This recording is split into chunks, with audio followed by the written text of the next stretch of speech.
Oh, it says there was a problem starting your recording, saving the recording to your computer. Let me stop that. Jake? Same message. Did you? Yeah, the same thing popped up on mine. All right. Well, that probably means that there's not going to be a there won't be a Transcript. transcript. Thank you. So they must be having some problems. So what can you do? Okay. So I don't know if it's going to record to your computer or mine or both, but we'll see. We'll find out afterwards. Yeah. All right. So let me see. I've got Jake, Paul Frieda, Carl Foreman, Les Shelderup, Bill Franklin, Ken Anderson, Len Sierra, Rich Jackson, Larry Fish, Jim Kubat. Anybody else? Did I miss anybody? I don't think so. I was possibly expecting a guy from who us two sent over to us who had questions about chemotherapy, but it doesn't seem like he's with us, so it is what it is. All right, so let's get cracking with this group. Jake, is there anything that you would like to raise tonight? No. Okay. Paul Frieda, anything you would like to raise tonight? No, I can't think of anything right now. Okay. Carl Foreman, good evening. Anything you would like to raise tonight? Yes, a couple of developments to discuss. Okay.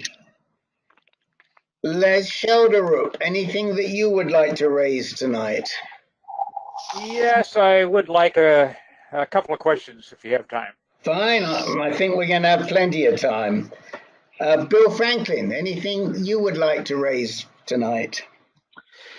Yeah, I got a couple of things I could bring up. Good. I'm very pleased because last Tuesday we really got stuck for a while there before the conversation took off. So, it's good that some people have got some things to say tonight. I'm very thankful. Ken Anderson, anything you would like to raise tonight? I'd like to say Jim Ward said he was going to come in tonight, so hopefully he does. He's been having some issues. Okay. For me, I could probably take 2 seconds. Okay. I'll tell you what, we'll give you the special in Arizona deal. You can have 4, seconds. Is that okay? Yeah, that's fine. Okay. Len Sierra, anything you would like to talk about? Nothing tonight, Greg. Thank you. Okay. Mr. Jackson in Virginia. No. No. Nothing for me. How do you feel about those Cavs? You think they're going to take it all? Good question. I guess we'll see when the score's finalized. Oh, he won't be drawn. Are you a Cavs fan? Do you like the Cavs, or are you one of those Virginians who hates the Cavs? Because I know a few of them. Actually, don't particularly care for bouncy ball. So okay. Okay. It really is immaterial. Okay. All right. Larry Fish, anything for you? I'm status quo tonight, but thanks, Rick. Okay. And Jim Kubat, anything for you tonight? Well, the only thing I have is not a medical issue. It's an insurance coverage and billing issue regarding my last round of treatment. So I don't really know if it fits the group or not. Yeah, it fits the group. Sure. Okay. We may be able to help you solve some billing issues. We've done it before, and maybe we can do it again. Okay, did I cover anybody, or did anybody come in whilst I was calling out? No. Sir Rick, I noticed that it says this session is being recorded. Is that correct now? Yeah, it was always being recorded. The issue was where. So it's not being recorded on the cloud, which means we probably won't get a transcript for it. So you won't be able to search the recording by using the transcript. But it will be recorded and we will post it. So it's Thanks. the old way before they went to the cloud, where the recording gets deposited on a local computer, either mine or Jake's or both of ours, and then we'll just post it later. But we won't. My guess is we won't have a transcript. Okay.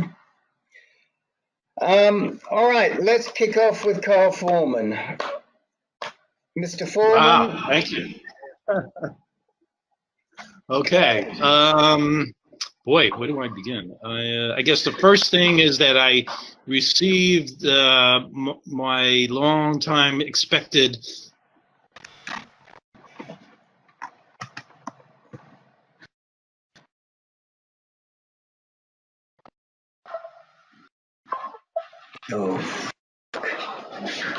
initial application, and I put in a request for reconsideration.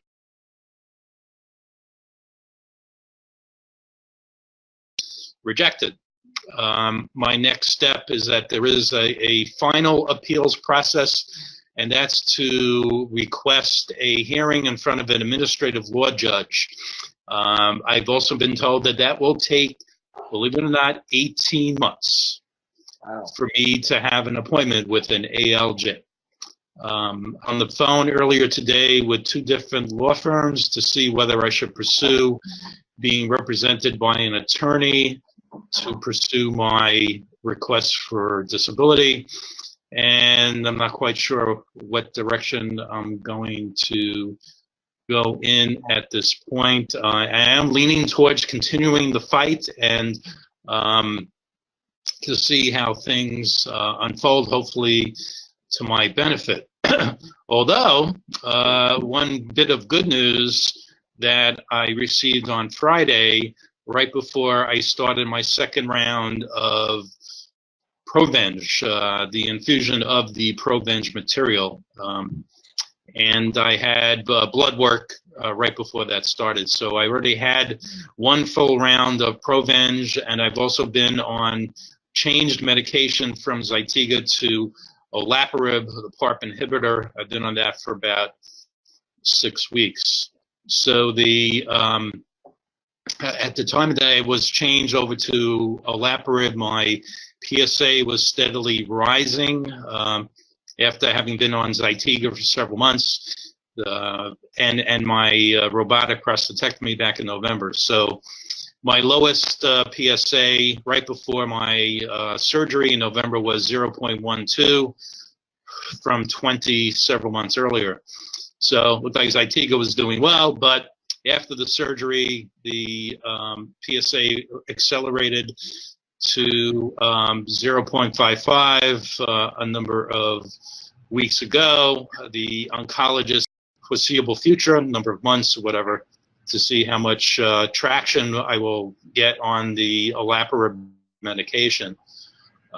So it was a combination of good news, bad news, good news, PSA going down, which, by the way, probably doesn't help my application for disability, because theoretically they may consider me getting better, but you know, long term, who knows? I mean, obviously we know that there's no cure, but so that's where I'm at with those two situations. I also wanted to throw out, if anyone had heard, I did join a group at one of the local hospitals. It's a program called Thrive, and it was created by Stanford University. It's something that is for people who are battling cancer, any type of cancer, and it's a 6-week program that's held, and I've have been participating in it. I've had 3 out of the 6 meetings, and it is quite useful. It's also heartening or disheartening to hear the other people with their other different types of cancer.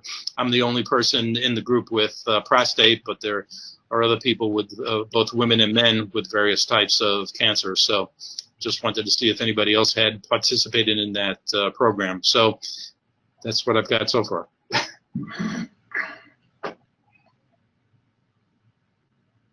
Oh, Rick, we still can't hear you. Can anyone hear Rick? Yeah, no, sorry.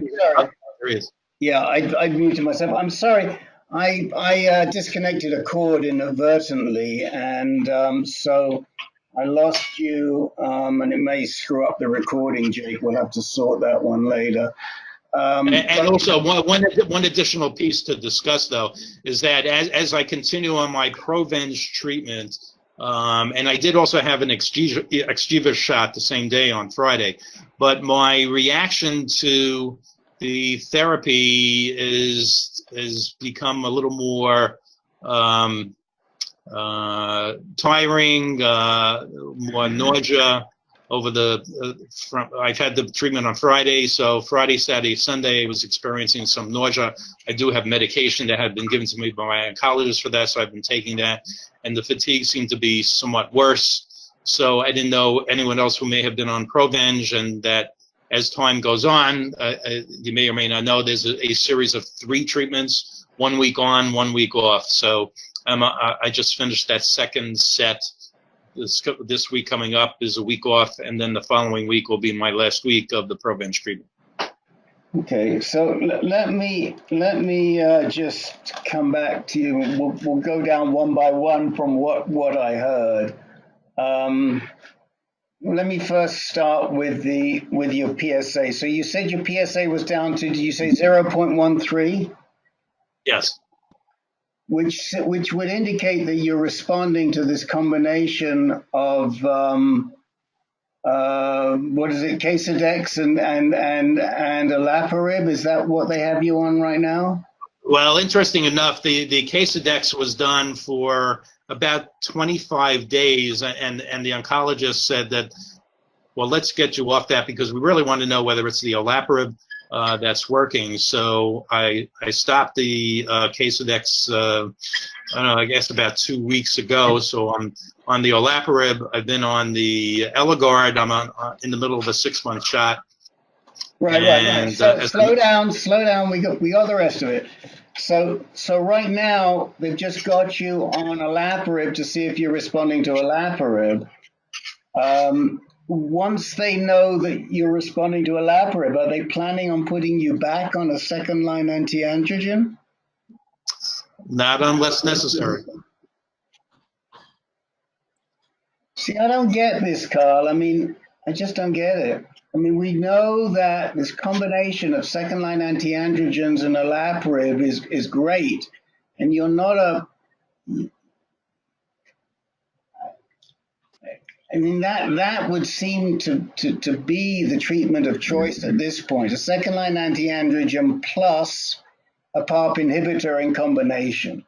And as you know, they're testing this in several different locations. They're testing Olaparib and they're testing Telazapurib and enzalutamide. They're testing Niraparib and Elida apalutamide, because those are, the first one is controlled by Pfizer, the second one, both drugs are controlled by Janssen. And then the trials that they did were with Olaparib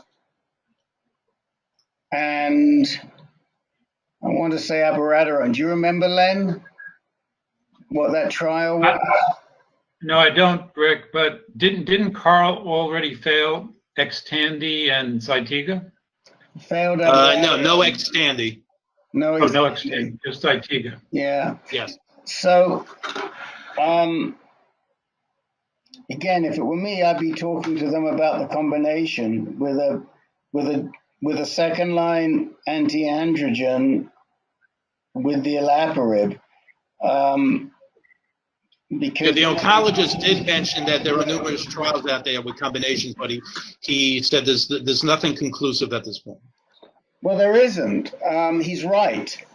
Well, that's not true. I mean, I think that the original Olaparib study, there was something conclusive. And that's why they chose to go with Olaparib for you rather than anything else. Right. Because there's nothing, because the second generation PARP inhibitors, they don't have the results yet. Those are still in trial. The talazoparib and the niraparib are still in trial. I don't think they're doing anything with the rucaparib. I don't know. Actually, I think there is something with rucaparib at UCSF because I know they tried to put it together. I don't know where they are with that. But for prostate cancer, I mean, and when Bill was taking, he was taking it with enzalutamide. So he was using the two in combination. I think he might have even started the enzalutamide before he started the Olaparib. I'm not certain about that though. I'd have to ask him. So I think. I hope he's doing okay. By the way, I know he hasn't participated lately. Well, I'll come to that afterwards. That's a slightly longer story. So I guess if it were me, I would be pushing them on why aren't we doing both at the same time? I mean, maybe, I don't know. I mean, there is a theory about serial treatments. As you know, you don't want to hit people with too many treatments, and that's oftentimes true and it was always true with pure hormone therapy related treatments. It was the argument why some people never did double blockade or triple blockade or whatever it was. This is 5 or 6 years ago. But combining a PARP inhibitor with a hormone therapy treatment is a little different. And whilst it would be interesting to know, clearly it would be interesting to know, is this the Olaparib or is this the second line anti-androgen? What's more important is your health, which is, let's go with both. See how well we do. Try and knock it down to nothing. Really zap it, and that would be my concern. I'd be pushing these guys as to why they don't have you on a second line anti-androgen at this point in time. Now we know you failed abiraterone. It could well be that you would fail enzalutamide because you might be ARV7 positive. It would be helpful to know if you're ARV7 positive in determining whether to put you on an anti-androgen. We seem to think that apalutamide is maybe responsive also to ARV7, so it may not work in the presence of ARV7. I had thought it did, but when I looked at it, there's no real evidence. We don't think it does. But we do think that it's a stronger anti-androgen than the enzalutamide. But anyway, that would be my thoughts on the first one. So let's take these one by one. What does anyone else have to say, if anything, or comments on the issue of Carl's treatment combination? Yeah, Carl, this is Len. Hi. Glad to hear you're responding, most probably to the Olaparib. I heard you talk about nausea and fatigue. I think it's much more probable that is a side effect or side effects of the Olaparib rather than Provenge. Nausea and fatigue are very common side effects of Olaparib. Yeah, good point. Not so much with Provenge, to my knowledge. Okay. Yeah. Yeah, that's a really good point. How are you doing with your Provenge when you get reinfused? Are you feeling good right the way through, or are you feeling crummy as it's being reinfused? As it's being reinfused, it took about an hour, and no, there was nothing. No, I felt Okay. really nothing. Okay, because that's where men tend to have problems. So I think that's a really good observation on Len's part, that the nausea and the fatigue may be associated with the Olaparib, especially since you've now been on it for what, about a month? Olaparib is about 6 weeks, and for the Provenge, prophylactically, they gave me a Benadryl and Tylenol before I started the infusion. Okay. Yeah, so it could well be more to do with the Olaparib. So when let me just see. I'm looking at my notes. So you first started getting that Olaparib around the middle of February, right? Yes. Yeah. Okay. Anybody else have any thoughts? Anybody else done Provenge on this? I don't think so. On this call? No. No, we don't have anybody for you to compare notes against. Let's talk about the SSDI. What I understood from you is that because I missed a lot of that, but you got turned down for the SSDI? Right, and this was the second round. The initial application was filed in September. It was on an accelerated basis because of my diagnosis, and by the end of December, I got the response that it was rejected. Reconsideration after that, and that's the reconsideration I just got rejected. Okay, so Ken Anderson, let's get a dialogue going here.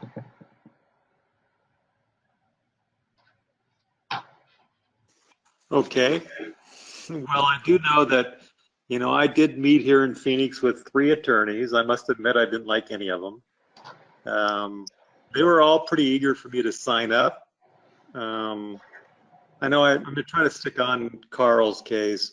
All I can say is when I submitted my second request, I did get the name of the guy that's handling the appeal within the SSDI. So I haven't been denied yet, but I've been pounding on this guy for the last 4 weeks. And I did say to him that I wanted to be scheduled for a mental evaluation. So they scheduled it at no cost to me here in Phoenix for the 10th of this month. And I'm preparing for it, and that I was going to bring it up a little later, but I'm preparing for it as I would normally prepare for work. And I'm wondering if being too prepared might not be so good. It may show competency or some screwy thing. Well, absolutely, because I did have that review early on in my reconsideration process where they ordered that I have a mental evaluation, and it was with a psychologist. It lasted for about a half an hour. The results from the psychologist saying, well, clearly you're suffering from severe depression and anxiety, but as far as mental disability, I didn't fudge the test. And she had told me at the beginning of the discussion, she said, look around my office and name 5 things that you see. And she said, I'll ask you again at the end. So a half hour later, she asked me again. And I kind of struggled to remember the 5 things, but I did remember the 5 things. So, I guess I passed that part of the test. I'm going to say, Carl, I'm going to lie through my nose. I don't know. I mean, I have stage 4 prostate cancer, and they're playing games. And that's what I've told this Jason Hill, who's the representative of SSDI. It's like, you guys don't have any idea what they're doing. They wanted to find out. I mean, the biggest thing I think with them is whether or not you can physically pick something up of 20 pounds, whether or not you can crawl on your hands and knees. These were questions that he asked me to address with Paul Korn. And I said, I can't ask Paul Korn to give you a letter stating that I can't crawl on my hands and knees across the room. And that's kind of what he wanted. He wanted some letter stating that physically, not so much mentally, because I think their biggest thing today is whether or not you're physically able to do something, whether or not it's related to work that you've performed in the past. And I don't know if this has been the case in the past, Rick. I have no idea. I mean, it seems like there's people at the Social Security Administration's office that they're just paper pushers, and they present whatever they receive to doctors that are assigned to the case. They can be medical oncologists that are employed by the U.S. government to review these cases, and they give them their opinion as to whether or not someone is, one, mentally competent, or two, physically competent. I don't know. Is that kind of your take on it as well, Carl? Yes, and I think they really referenced it in both rejections that they did not believe that 12 months from now I would be worse off, and they didn't expect any of my side effects to last longer than 12 months. Like, how they could decide on that, don't know, because I'm going to be on medication for the rest of my life. So. No, I got to tell you, the mental part, they're gonna find me quite mental when I go to this evaluation. And if they need any endorsement for that, they can call me, Ken. I already listed you, Rick. Okay. I was going to give you a heads up later, but Okay. I listed you as a person to call. But seriously, you made a point to me in an email, Ken, and I would like you to raise this for Carl, that you got a letter from, did you not, from Paul, indicating that whilst you had been on chemotherapy, that the hormone therapy is also considered a form of chemo. Okay, and that's well, it was a notice from Paul that I sent forward to this guy, and I don't even think he knows what it is. Mm. You know, honestly, I don't think the guy that's the administrator has a clue what prostate cancer is, or what Lupron is, or what biclamidamide is, or what any of the drugs that we take. I don't think they have any idea. So whether or not the person that they send it forward to, once they put together the package, has the wherewithal to, I mean, my package is an inch thick that I'm going to give them when I see this person. And it's going to have all this, it's going to have everything about every drug that I take, every therapy that I've done. I'm actually going to take it to them a week in advance, so, and with a cover letter stating, please prepare yourself for our meeting. And this is not your appeal. This is not the hearing. This is for your. Funny thing about the hearing is, you know, out of the attorneys, one, because they were all very aggressive as far as signing up, and they all said, hey, you'll have no problem, no problem, no problem. And the one guy said he would even discount his fee from $6,000 to $3,000 if I signed up on the spot. Right. And he said they get paid absolutely nothing if they don't win. Right. So I can't imagine that you'll, Carl, have any problem if you employ an attorney.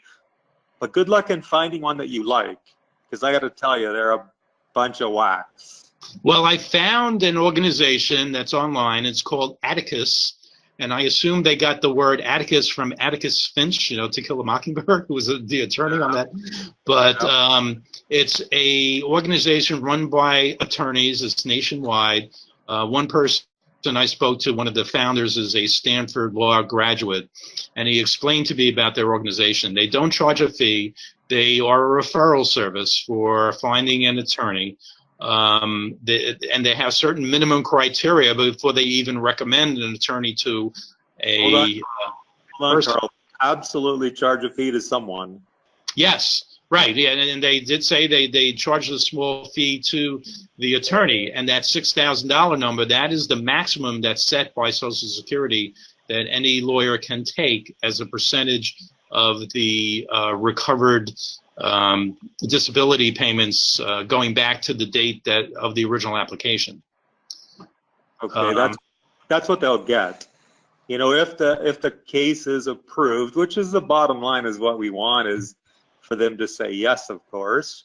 So you'll end up paying them $6,000 to kind of help you navigate their system, and no doubt they will navigate it in a fashion that will be successful. Right. And so let me just add that I know when I applied, I got turned down first and second time, and then I had to go for the hearing.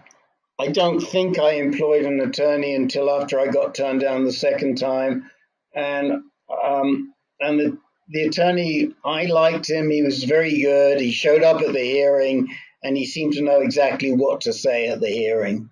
And the one thing that I stressed at the hearing was that I just couldn't work a full-time job because I was just too beat up and too tired. And that I told them that, you know, I'd been advised that I needed to exercise every day as part of my therapy, and that if I did my exercise and then I went home and then I napped, that I wasn't in any position to work. And they bought that, and so I got SSDI. Today, Rick, if you said such a thing, they'd laugh at you and turn you down. Yeah, it's possible. I mean, I can't tell you.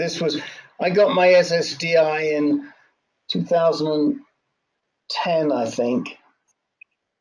Honestly, you can walk and talk. I don't think you're going to get SSDI until you're retired, if you're alive. Well, you know that what the hearing officer does may be different to what the staff do. And that's why you have the attorney there, and the attorney will prep you. But my advice to you, we need to move on a little bit, but my advice to you, Carl, is that you should start thinking about lining up an attorney, or you probably have obviously started thinking, but you need to get in front of a hearing officer. Yes, I agree. Okay, and don't be disheartened by getting turned down at this point in time, because it's not that unusual. Right. Understood. Okay. Rick, could I just ask a quick question of Carl?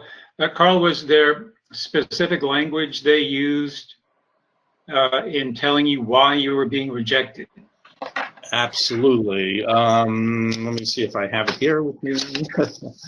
But I mean, the gist of it is that based upon all the information, they did not believe that more than 12 months from now I would be in a condition where I would not be able to work. They did admit that I cannot perform the job of chief compliance officer that I was a number of years ago, but I would be able to do a lesser comparable position. Good luck finding me that job, and but was the gist. That's a shame. Okay. Well, I think that the attorneys will know how to make that case for you in front of the hearing officer, and that's really what you've got to seek at this point in time. Have you asked for a hearing? I have 60 days, and I just got the letter just a few days ago, last week. So no, not yet. Okay. Well, you and Ken are sort of on fairly close tracks, so we'll keep abreast. All right. Well, I mean, good news that something's working. I mean, that is really the best news we've heard, and the best news you've heard for a while, because at least we're heading in the right direction now with your PSA at last. Yeah. And I would just have a little chat with them and see whether they wouldn't consider trying to get you on to apalutamide or something. And if not, then you're just gonna have to try it sometime. You'll try it sometime in the future.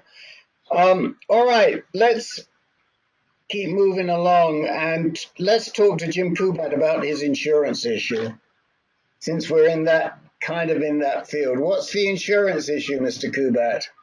All right. So briefly, a couple weeks ago, I got some forms from my insurance carrier, which is Cigna. So they routinely, when a claim is made to them for any kind of treatment, whether it's a checkup or anything, they send you an explanation of benefits form that outlines the amount that was billed by the provider, a discount, an amount not covered, and what the plan paid, and that sort of thing. And then they also provide a claim detail with the date of the treatment, the kind of treatment, and the amount billed.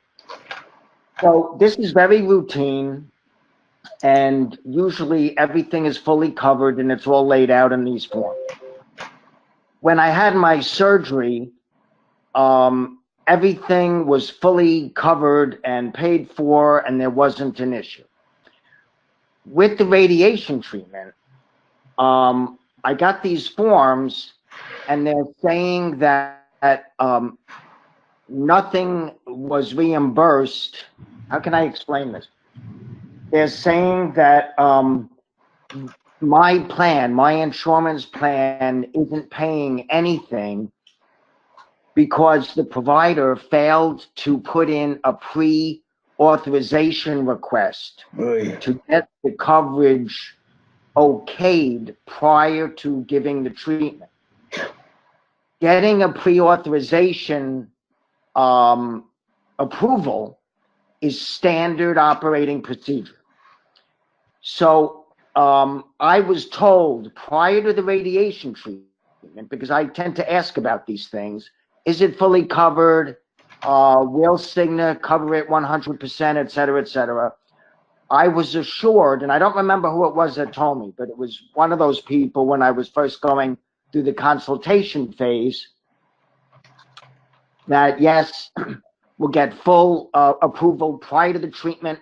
Cigna covers everything, et cetera, et cetera. So I got these forms saying that they never received the pre-authorization approval and that Cigna's not paying anything. So I called Cigna, and they said, yes, they can see that the claims were denied because my hospital didn't go to a third party called Evercore, which is made up of physicians and nurses, and they get the request and they look at the treatment and they say yes or no. And typically it's with radiation treatment, Cigna told me, it's a matter of, it's just a formality. They say yes, and then it goes forward. So I called my hospital billing office on 2 separate occasions, probably about 10 business days between each call. And I get a person who says, well, it's in the denial team is working on it, and it takes time to do this sort of thing.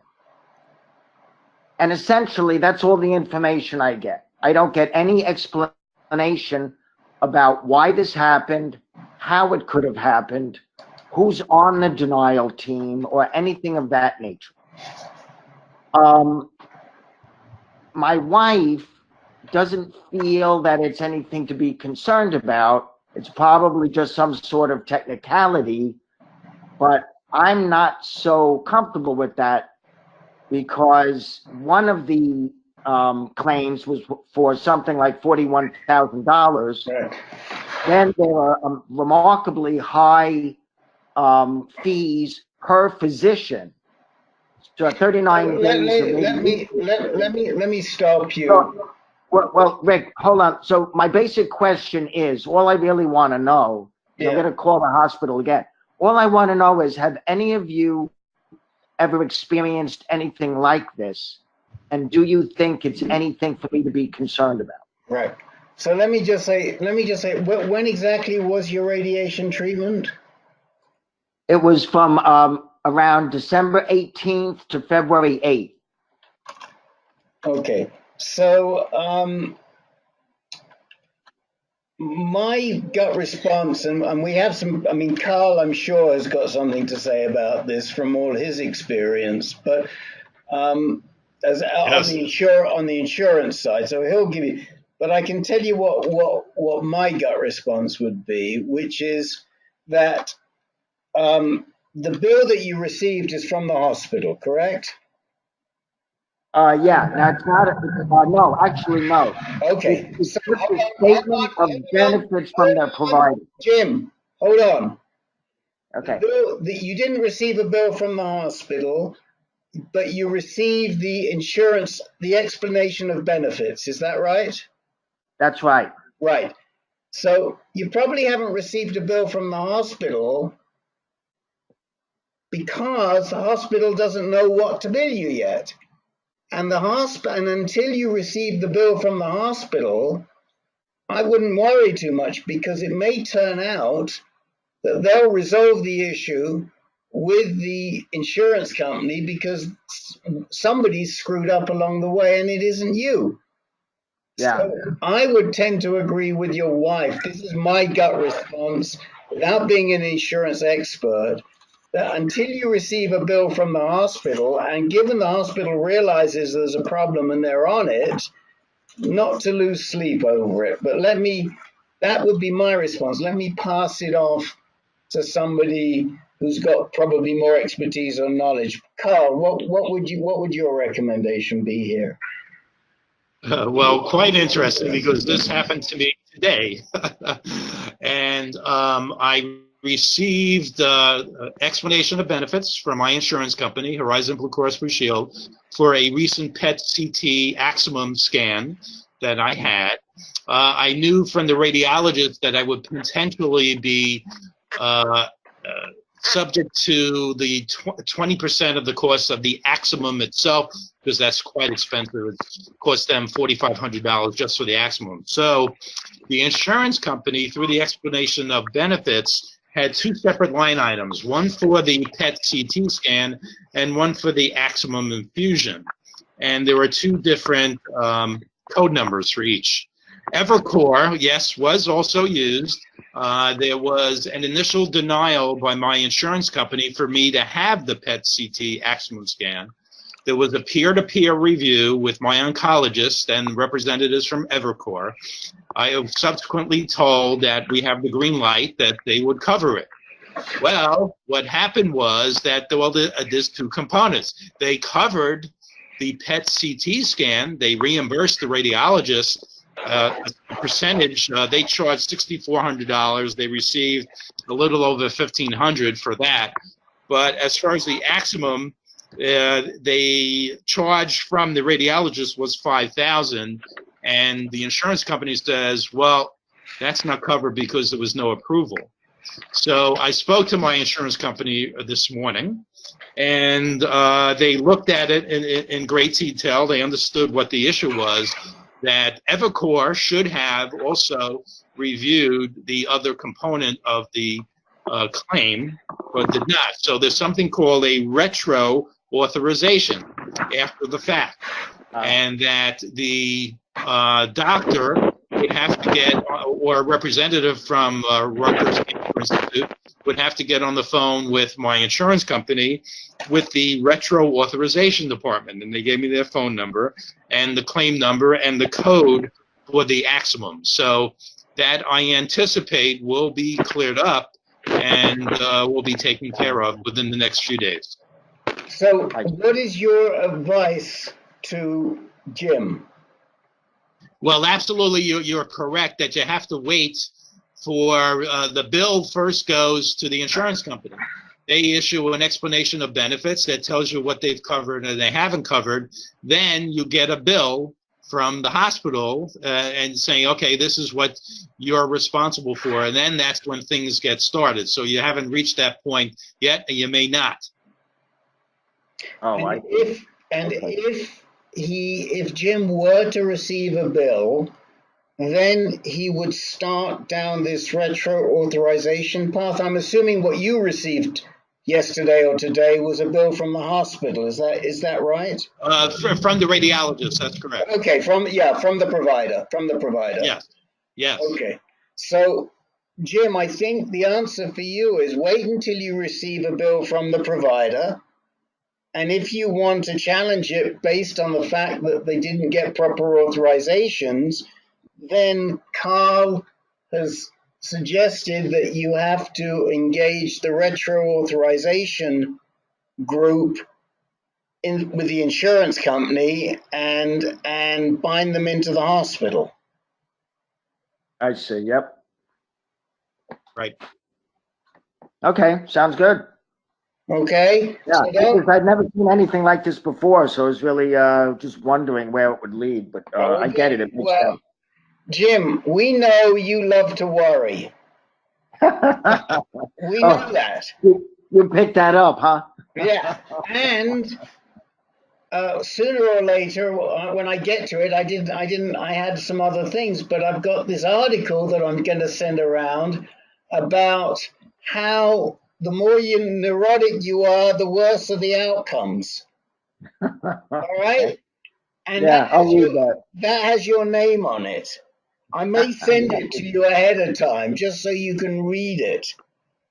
Okay? Because we want you to stop worrying so much, and you tell your wife that we are in her camp and we all agree. All right? Good. I sure will. Yep. She'll love that.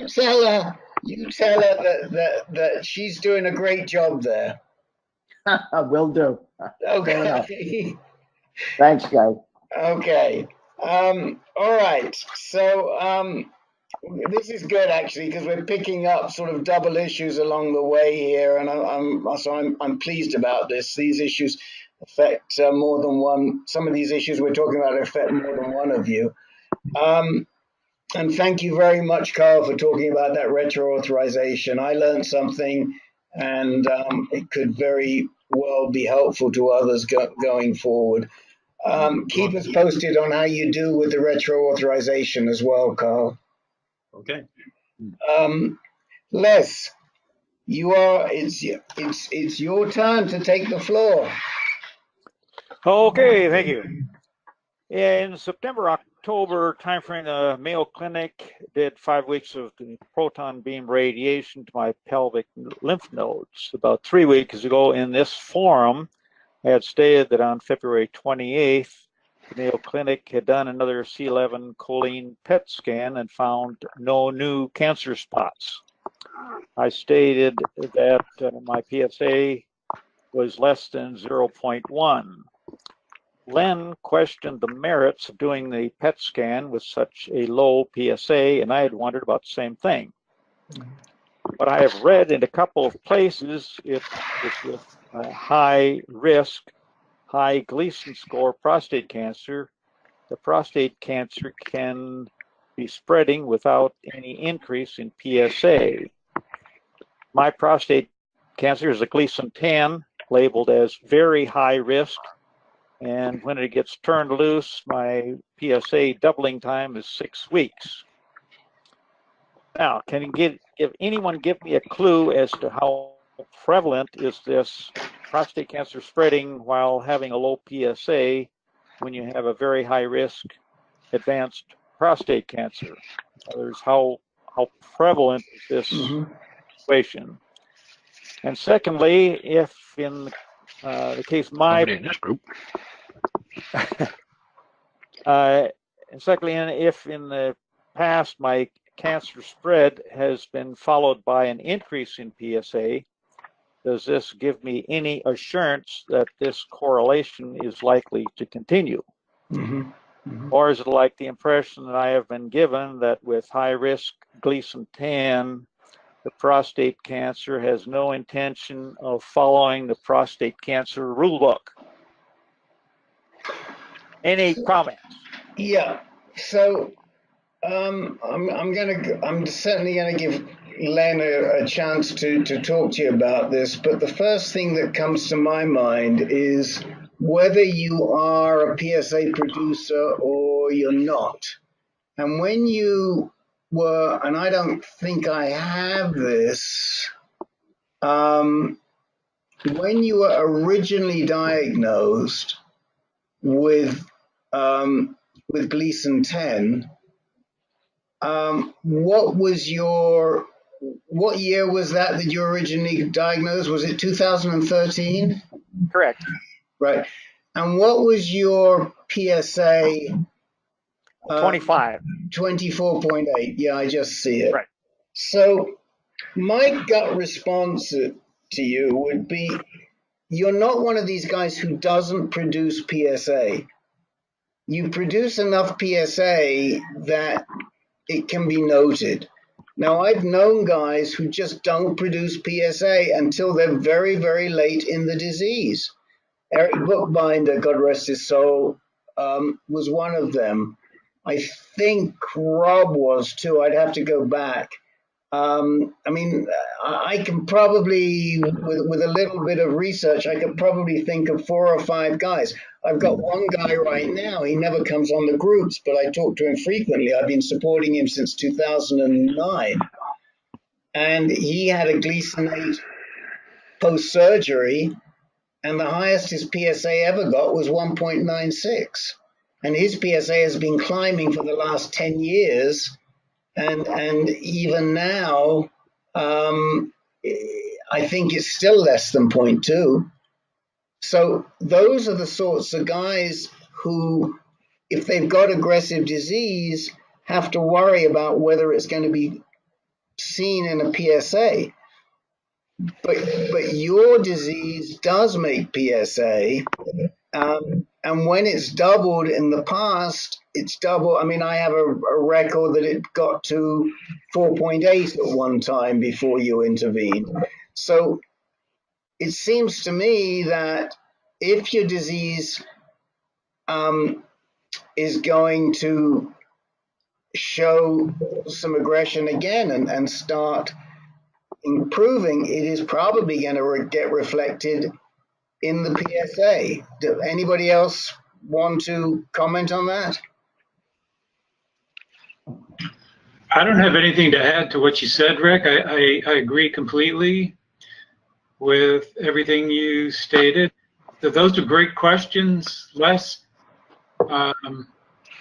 Not sure if anybody has a definitive answer to that, but I would generally agree with what Rick said in that you are a PSA producer. It's unlikely that at this point you have morphed to a point where you're no longer producing PSA.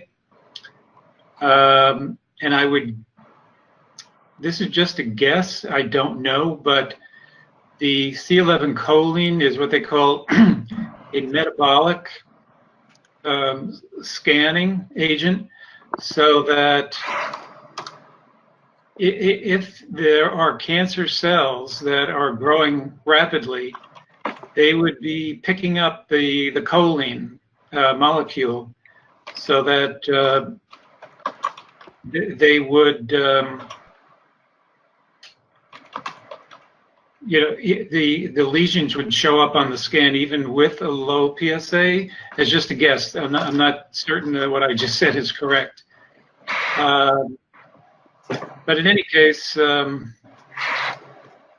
would say it's all good news. Larry Fish, Okay. aren't you a low PSA guy? I was a really high PSA guy. Oh, I've okay. been low, relatively low. I was in the, I forget, 200s, 300s, Oh, okay. 800s. And then after I chemo and Lupron, I went down to that 0.01, and I'm still like at Okay. 1 or something like that. But my comment is that the one thing I would think that anybody would want who's stage 4 and who has a high Gleason, even an 8, 9, especially a 10, is that in spite of all the anecdotal evidence and the PSAs, that I think we should all try 6 months or yearly to get a repetitive kind of scanning or testing, just to compare what's going on. I think that was good. Just would be good practice to try to convince the doctor, whether it's a fancier scan or whether it's just standard scan, something with good radiologists that can compare one scan scan to the next, and just stay on track, regardless of what happens to the PSA, just in case something mutates out of that PSA sensitive into that PSA desensitivity or whatever you want to produce. It's not so expensive now to get CT, MRI and bone scans, and it seems like doctors can order that every 6 months or every year, and just keep on steadily comparing that as you go about whatever else, even if the PSA remains low, or if it starts to rise, whatever the condition.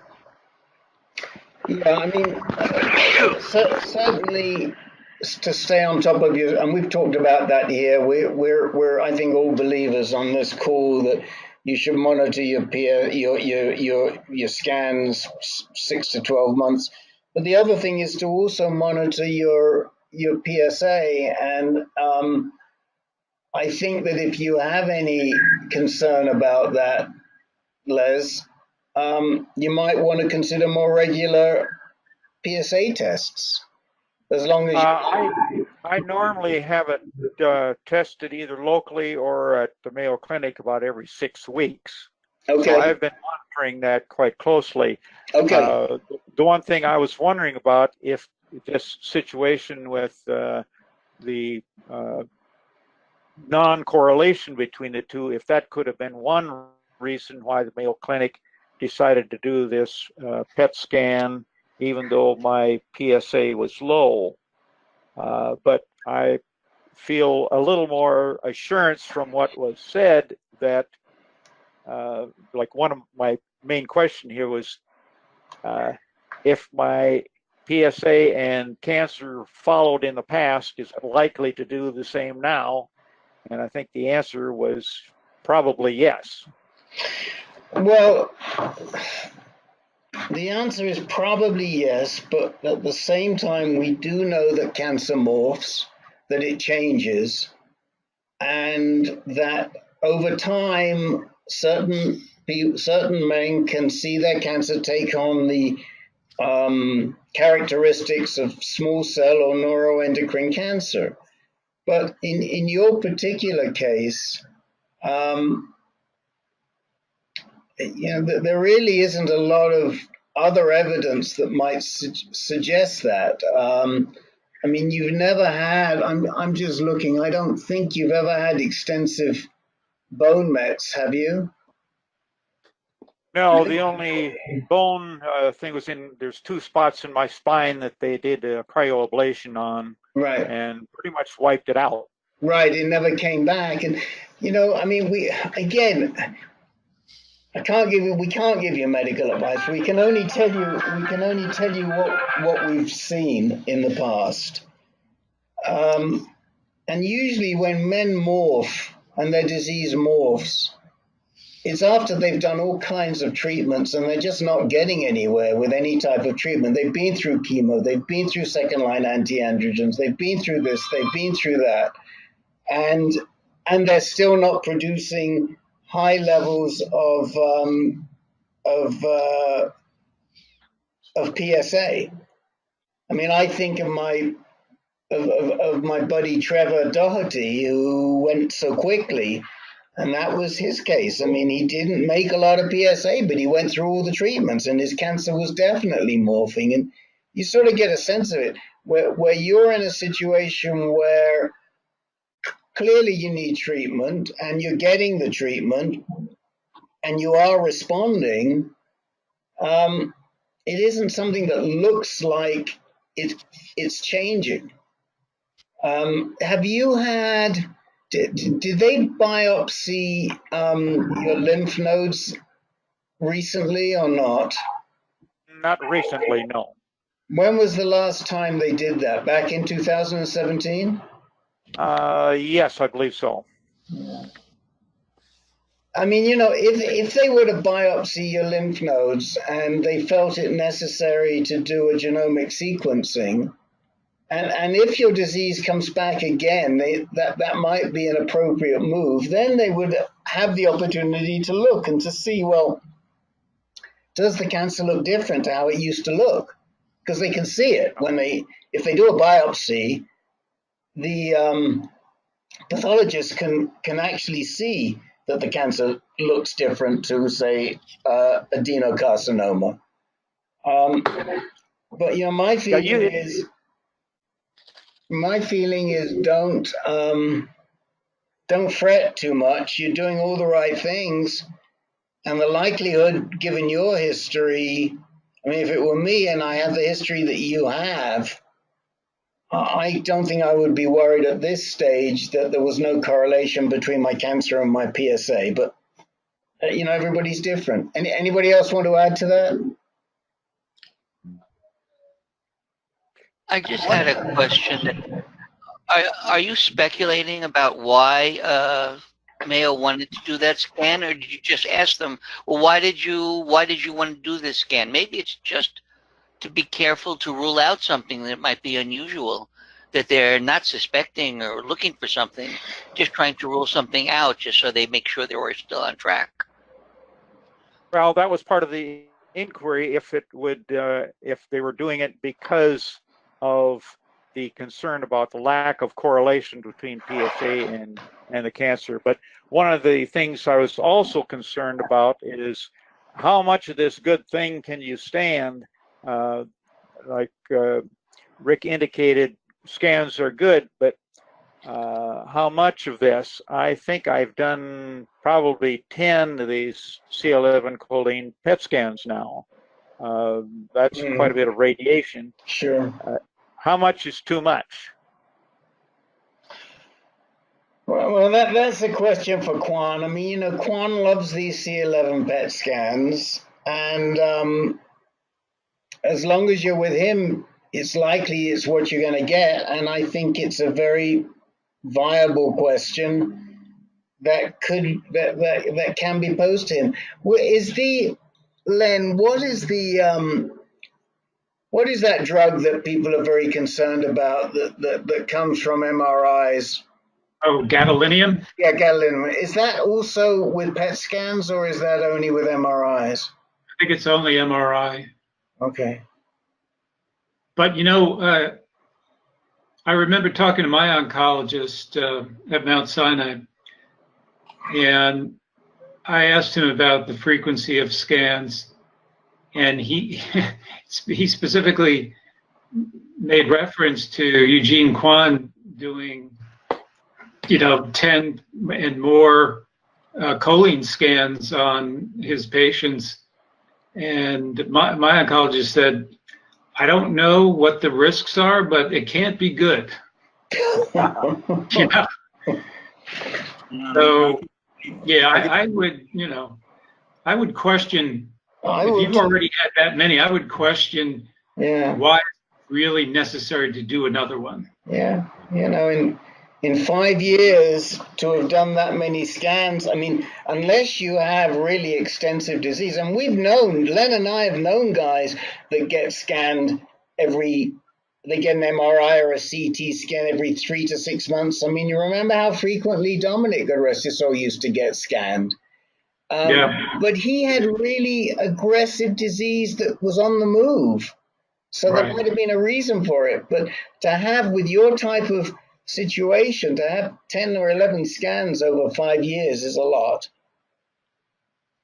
Yeah, that's what I was hoping, that I could reduce the number of scans if I could rely on the PSA instead. It's a lot less impressive to get the PSA test than to go through a PET scan.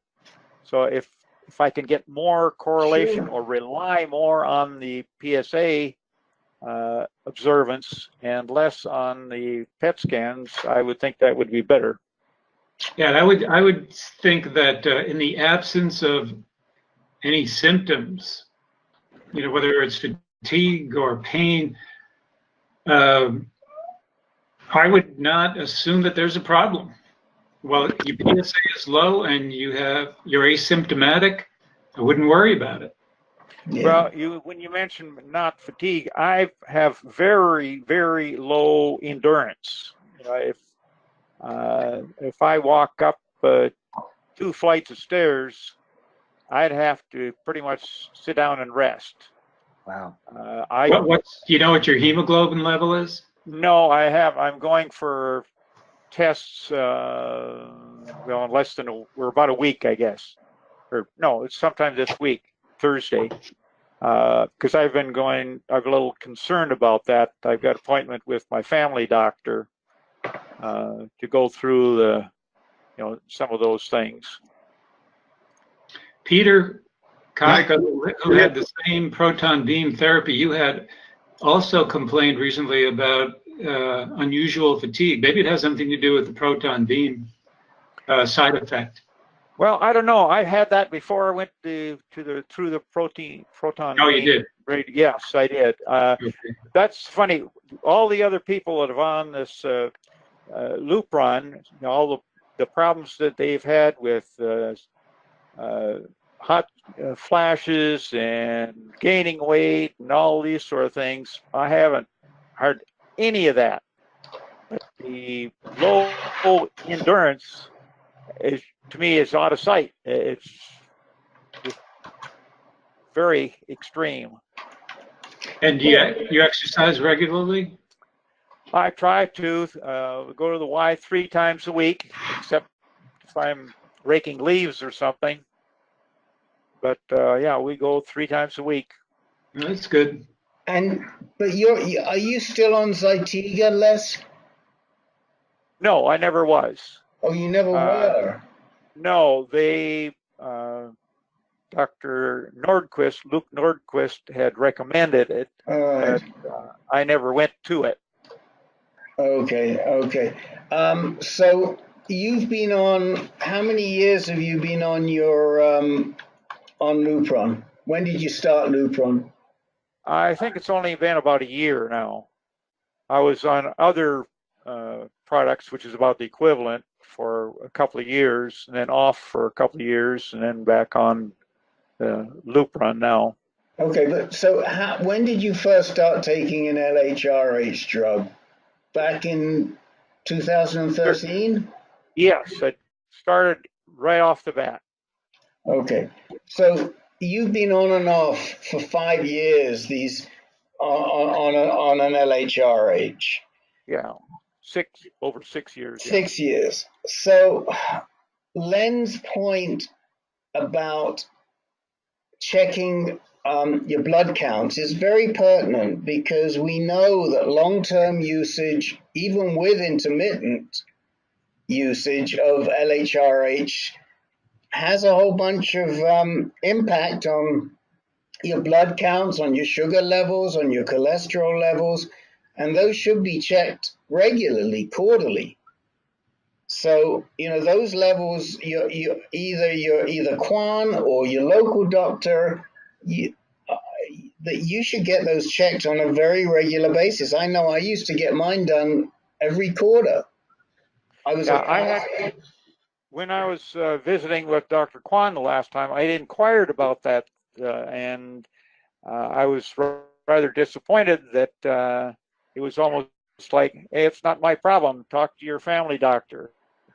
No, but I was not. Well, who prescribed I was not the happy with that. Who prescribed the Lupron? He did. Well, then of course it's his damn problem. Well, that was exactly my position. If you prescribe something, you should watch what the negative impacts are. Don't push it on to my family doctor. But that's what was happening with my coming up appointment with my family doctor. Now I'm going to inquire about that, what his feelings are on that. Of course it is. And this is this damn urologist. I mean, if I sound mad, it's because I am mad. Because these guys don't want to be involved in the nitty-gritty of putting men on LHRH drugs. And it is criminal. I mean, he knows as well as anybody what the long-term impact of LHRH is. And if he's your doctor... he should know a lot better than my family doctor what the side effects are. That was my position. Exactly. My urologist at Kaiser, who was my prescribing doctor for my LHRH, kept a very close eye every time I would get a test quarterly, I would get a note from him. He would call me up. We would talk about all the levels on there. So there's your cholesterol level. There's your sugar level. I was going to say to you before, what about your ALK phos? What about your alkaline phosphatase? That's another indicator of whether there's anything going on in your bones. And there's a whole bunch of stuff that should be done on a quarterly basis.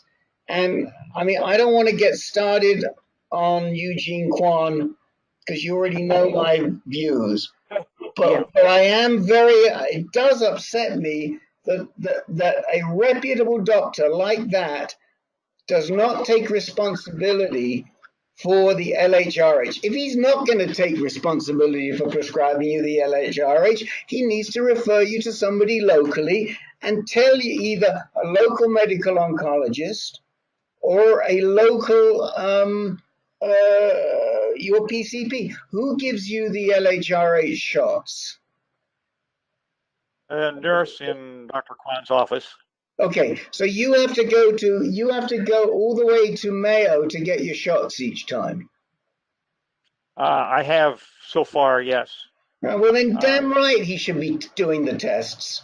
And I would put it in writing to him. You want to give me the LHRH, Dr. Kwan? You monitor me.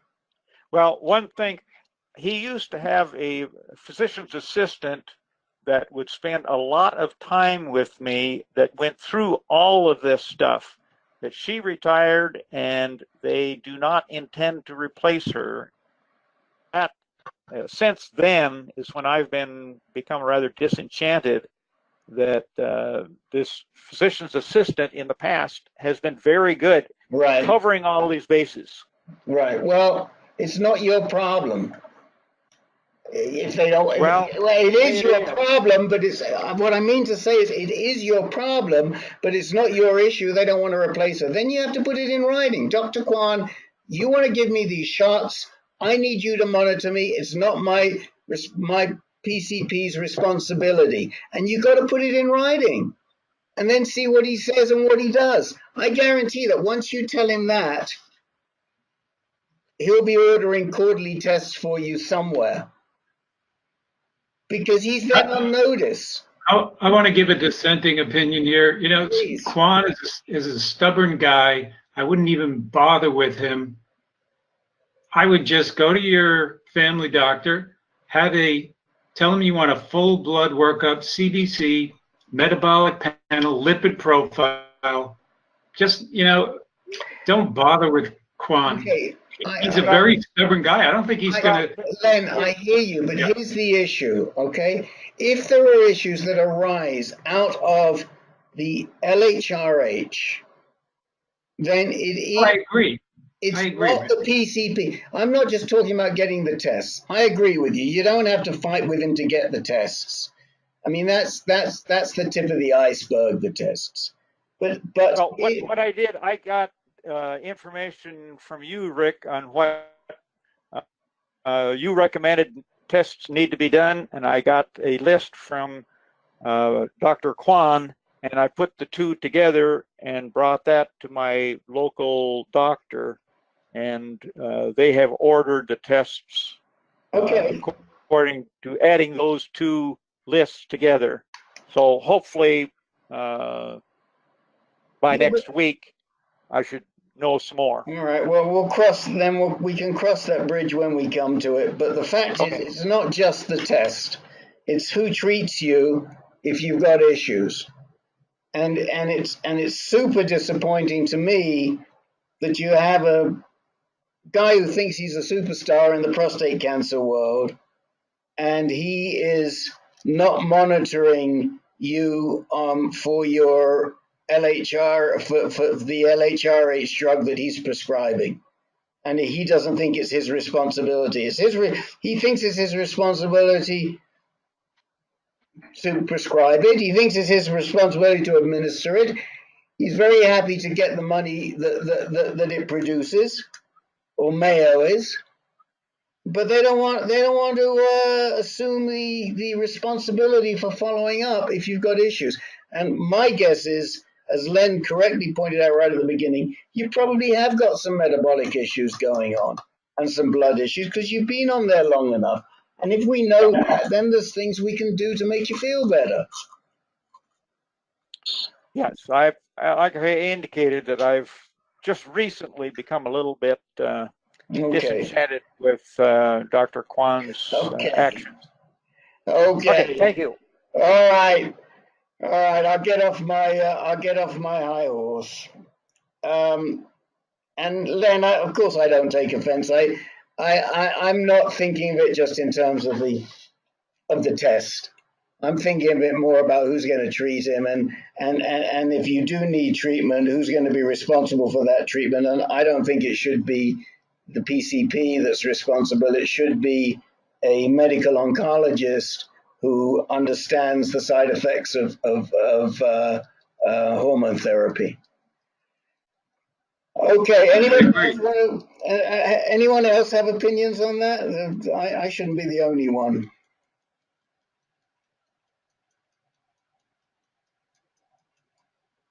No? No, I think you pretty much covered it, Rick. Thank you, Ken. All right. I don't want to hear another rant, Rick. Okay. Bill Franklin, you're up. Who? Bill went to bed. Bill went to bed? Yeah, he wasn't feeling well. He was tired. Oh. 2 minutes ago. Yeah, not even. Oh, man. Hey, text him and tell him we're ready for him.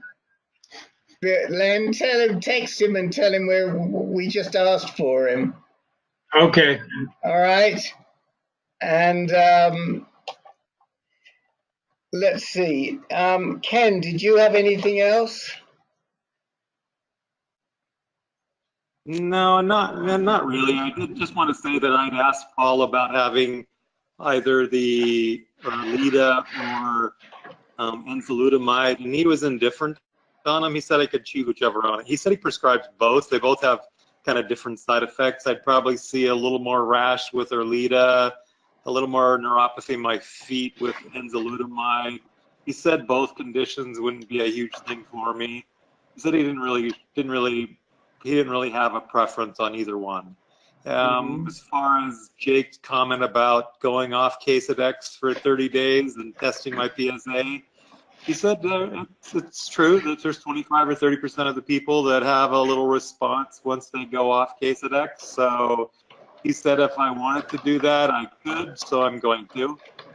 And then I'll just kind of see how rapidly my PSA rises, I guess. Right. Okay.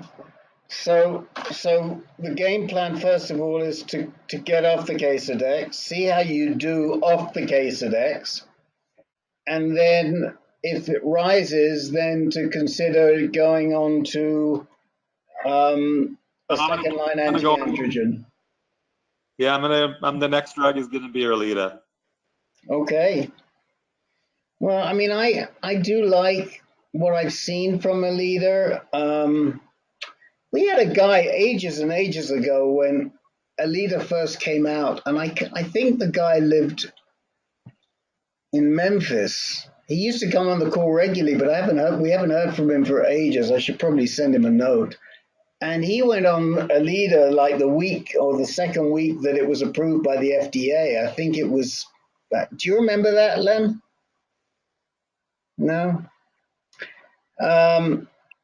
But I only remember Al Fat being on it.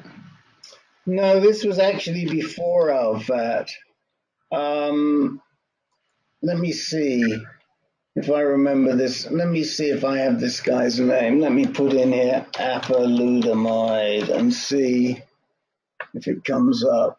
Apalutamide. Oh man, I can't type when I'm moderating.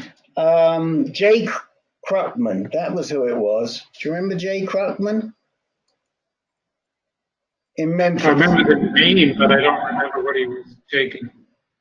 Yeah, he started apalutamide very, very early on. He started apalutamide in May of 2018, just about a year ago, right after it got done. I'll send him a note and see how he's doing, because we haven't heard from him for ages. I just made myself a note to write to him. Okay, I'll do that. Well, Ken, I think it's all, it's all the right plan. And hopefully something works. Yeah, well, I'm going to go ahead and do in May. I'm going to do the biopsy and the needle-guided radiation or brachytherapy. If in fact, the pathology comes back that it's cancerous in the prostate gland. So I don't know.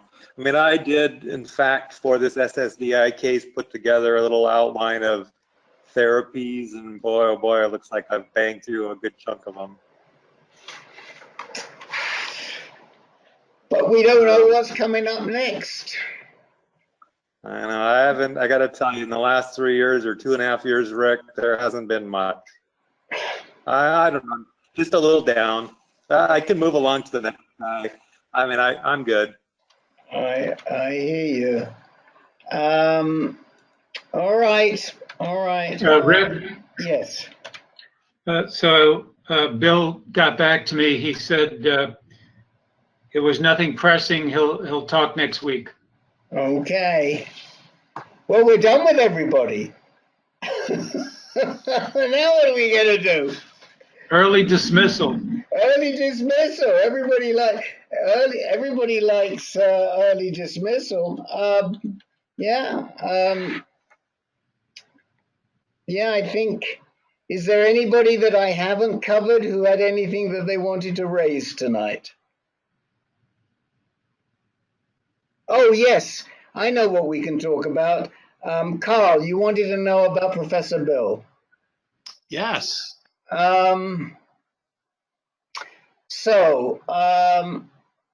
Bill took a crummy fall when he was in Vermont. He slipped and he landed on his back, didn't bang his head too badly, but it really set him back and he was very uncomfortable. And Buzz, his brother, drove him back to Buffalo. Then Buzz was with him for about a week, and wouldn't you know, he slipped again on the stairs and dislocated a toe. And when I spoke to him last week, I think it was last Tuesday, he was actually sounding quite a bit better, but they'd had some other family issues, one of which that really shook them up was that, and I mentioned this last Tuesday, that his daughter Molly barely missed being on the Ethiopian flight. And she had a bunch of friends who were on that flight. She was in Rome. She was supposed to be on that flight, and then something came up and she decided to fly the next day. Otherwise, she would have been on the flight to Nairobi through Addis Ababa. And a couple of other issues with her flying have really, really shook Bill up quite a bit. The plane went out of the plane she was on, got lost on the radar for a while, and everything. But in the end, everything was fine. She's back in the country. She should be in Buffalo this weekend. But he's really sort of been going through the wars physically and emotionally. He is probably going to start a lutetium 177 trial. His doctor, he's taking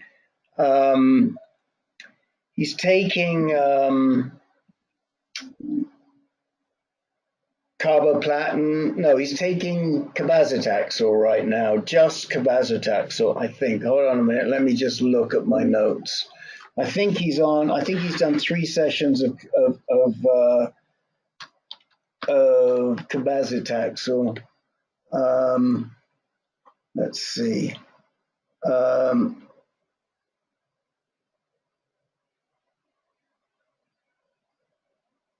Yeah, I think he's been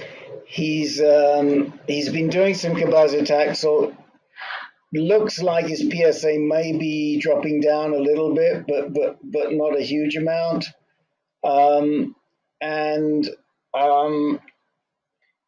Now his local doctor wants to put him onto carboplatin, and the concern that I have and he has is that these drugs can knock down his blood counts to the point where, with myelosuppression and of thrombocytopenia, that he's just not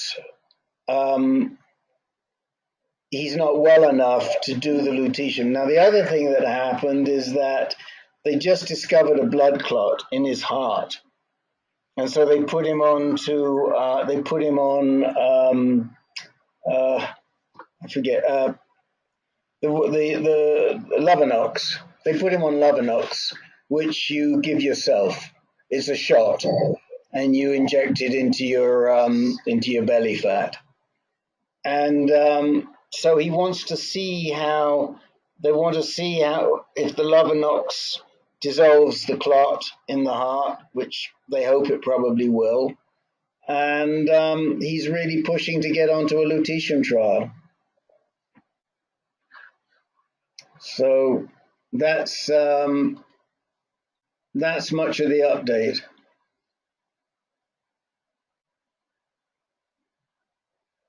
Okay. I wanted to bring up something new. I posted 2 inquiries on the mailcare.org, Healthcare Unlocked. I've gotten so many responses on both of those. One of them is relating to my BRCA2 designation, my genetic defect, and someone had responded that they heard about some research going on through NIH and Johns Hopkins that they are studying the possibility of correcting the DNA defect for BRCA2 positive genes that would not result in a cancerous result.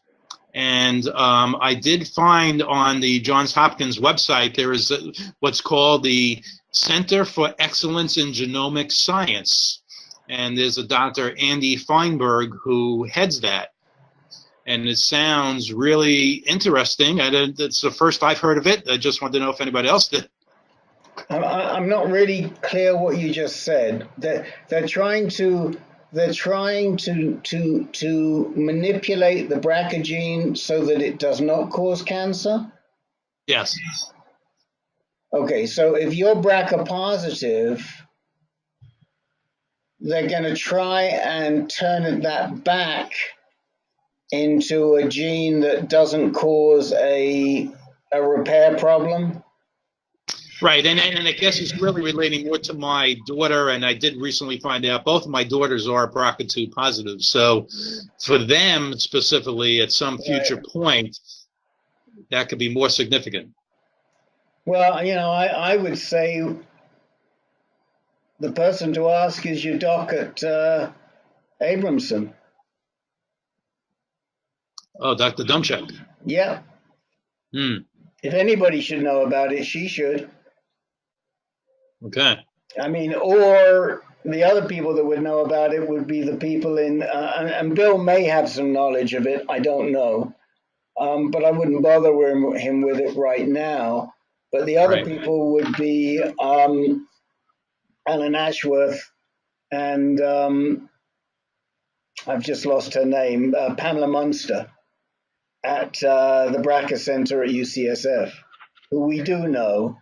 But I haven't heard about it, and it sounds to me that it could be quite a long ways away. I mean, have they done any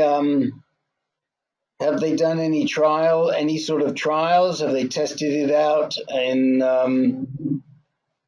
xenophobically yet in mice? Right, and I don't know that answer. I did place a call and left a message directly for Dr. Feinberg, for him or someone on the staff to give me a call back and get more details. Okay. But it's under their Institute for Basic Biomedical Sciences. Sounds impressive. Yeah. Any input, Len? No, but I was thinking about Bill. I'm pretty sure he told me that his BRCA2 mutation had reverted to wild type, meaning Yes. he no longer had the BRCA2. That's correct. Yeah, it's amazing. That's So correct. sometimes mutations can make things better, not always worse. Wow. Yeah. Probably I think he surmised that it was due to the pressure of all of the PARP inhibitor drugs. So it was kind of a survival, that the cell said, hey, we better, correct this BRCA2 problem here, and they reverted to the wild type to survive. Well, I hope it helps because he also has 2 daughters, and they are also both BRCA2 positive. So I hope it's going to help them somehow. I think one of them was positive, the other was negative, as I recall. Oh. But anyway, yeah, I'm sorry to hear about your. I think they were both positive, Len. Oh, you do? Okay. Yeah, I think both Molly and Sarah are positive. Uh-huh. But when they say it reverts to wild type, what does that mean? Because they're a wild type is wild type. Wild type means the normal state of the BRCA gene. Okay. The condition of the gene before it mutates to cause cancer. I got it. So it would be a normal, healthy BRCA gene rather than a mutated BRCA1 or a mutated BRCA2. Yes, exactly. Okay, yeah. Yeah, another term that has been used in this context with Johns Hopkins is something called epigenetics. Epigenetics, yeah. Right. Yeah, I've heard that term, but I'm not sure I know. It has something to do with your surroundings, doesn't it? Yeah. It has to do not with genes per se, but with molecules and proteins that modify gene expression. Right.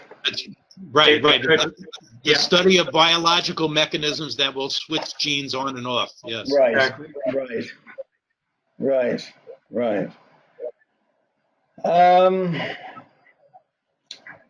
Okay. Well, I'll reach out to Bill in the next couple of days, see how he's doing with his Lovenox, and see if there's any movement with the heart clot. I think that sort of shook him up a little bit as well last week. But I just really wanted him to be. I want him to push for the lutetium before it's too late, and he's not strong enough to do it. That's my big concern. So, let's see. Sylvester, I never welcomed you, and I didn't ask if you had anything to say, and I apologize. No, it's me who apologized. I was unable to just click on the tab tonight to get this program. I had to do a little searching around. Okay. But I don't have anything. Thanks so much. Okay, you did. You did good. What was I going to ask? Something was on my mind about BRCA2. Was there anything else? Oh, I know what I was going to say. Yeah, you don't see many of us on Health Unlocked, or as we like to call it here, Health Locked Out, because we are not. We are most of us are persona non grata on Health Locked Out. And a couple have secret usernames so they can at least get on there and see what's going on. I frankly don't really participate in any of the sites anymore because I just don't have the time. I can't take on any more. I mean, years ago, I may have told you I used to, and that's why I got an award from us too for it. But one of the issues on those sites is that sometimes people talk such a load of rubbish, and it drives me nuts, and I can't look at it and let it go because I feel that they're disinforming people. And there are certain people on Health Locked Out who are renowned for that, as Jake will tell you. And I don't even know if Len goes on there anymore. But by and large, the written sites, Inspire, Healing Well, Health Unlocked, they're pretty good. But you've got to be a discerning user. Unfortunately, the moderator on Health Unlocked is not an honest player. I think that's the best way I can say that. I just had that reiterated to me by a pretty reputable person who got taken by him again, another person. But that doesn't take away from all the people that participate on that forum, and there is good information on the forum. So Inspire is a very genuine forum, and I think it's well moderated. I mean, the difference is that on Inspire you don't have somebody who thinks they're a prostate cancer expert moderating the forum, whereas on Health Unlocked you do. Would you, Jake or Len, would you like to add anything to that? I agree 100%. The saving grace now for Health Unlocked is Alan Adele is a regular contributor, so he straightens out some of those people who are spewing nonsense. So that's good. Yeah, and we like Alan very much. He's on our advisory board. He's very solid, but he himself will tell you that his knowledge is largely confined to radiation issues. So if you try to engage him on anything other than radiation, he's not too happy to intervene. But he's a terrific guy. And I'm looking forward to seeing him in Dallas in a couple of weeks at this conference that we're attending. Peter, myself, and Alan are attending. We wanted to get Len, but Len was a busy guy this March and April. But we'll try and get him next year. So this is in Dallas? Yeah. Well, let us know how tall Alan is. He's not that tall. Tall Alan is his. I know he's probably 6'2". Yeah, that's not that tall. No. Jake's got him beat there. Where is Jake? Jake, are you sleeping again? Very quiet today. I think he fell asleep because his microphone's off, and we haven't heard him at all. I think he must I think he must be taking a nap. Okay. I'll call him later. And for those of you who ever do need to reshake, he's usually up a couple of hours past midnight. So he stays up even later than Len. So right. I guess speaking of conferences, the PCRI, when I met you gentlemen, Len and Rick and Peter last year, any news as far as when? Is it going to be again in September in Los Angeles? Yeah, it's always the second weekend of September.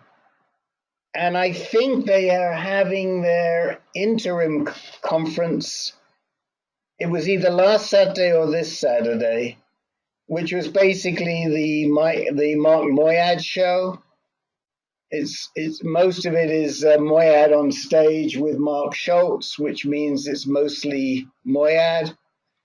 Because Schultz is the straight guy and doesn't say too much. But I didn't. I decided it wasn't worth going over for that. Somebody at Janssen asked me if I was going, and I said no.